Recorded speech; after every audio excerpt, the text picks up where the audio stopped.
Kevin Stefanski asked about Dillon Gabriel throwing the ball downfield a little bit more aggressively. This is from earlier today.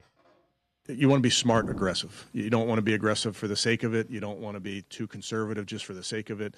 Obviously, we know how important the football is to winning and losing.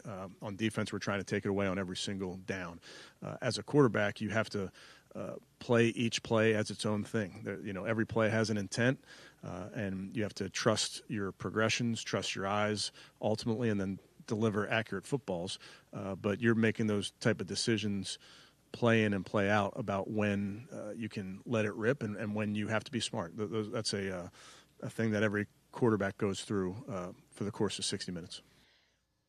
G-Bush, that's kind of where I'm at with Gabriel. Gabriel, there are spots in a game where you have to take chances, and really hadn't done that at this point. And I get it. Hadn't turned the ball over. That's great. Now, next step is learn when to take your shots and hit a couple of them. Well, it's as much as turning the football over is important. What I would like to see, and what I like to for them to hammer home is, not turning the football over is not going to keep your job. Not turning the football over is not going to move your offense.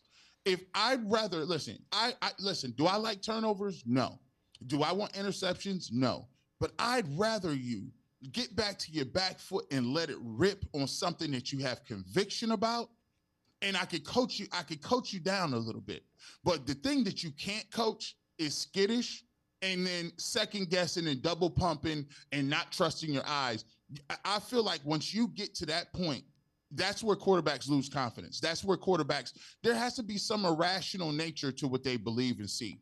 Because the coach could coach you up all you want. They could coach you up when the play call goes in and this is your progression here and this is where you're supposed to see it. But the really, truly great ones, the guys that are going to be first-team quarterbacks or guys going to be franchise quarterbacks, when that ball is snapped, that is when the magic happens between their two eyes and between their ears about what's going on and where I need to get the football to. If you are consistently checking it down and you go back, and I've watched all those plays, I've done the film review, you go back in Pittsburgh, there's a nice a post route that he could have thrown with some anticipation. He didn't throw it. He checked it down.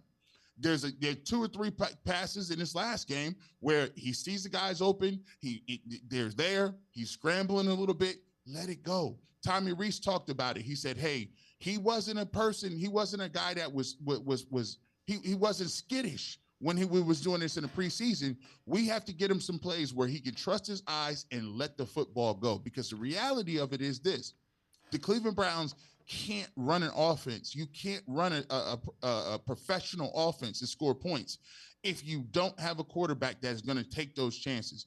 If they're intercepted, as long as like you're not throwing into triple coverage, as long as you blindly predetermining where you're going to go with the football, I can live with being aggressive, right? Right. As long as you're not being aggressive and dumb with it.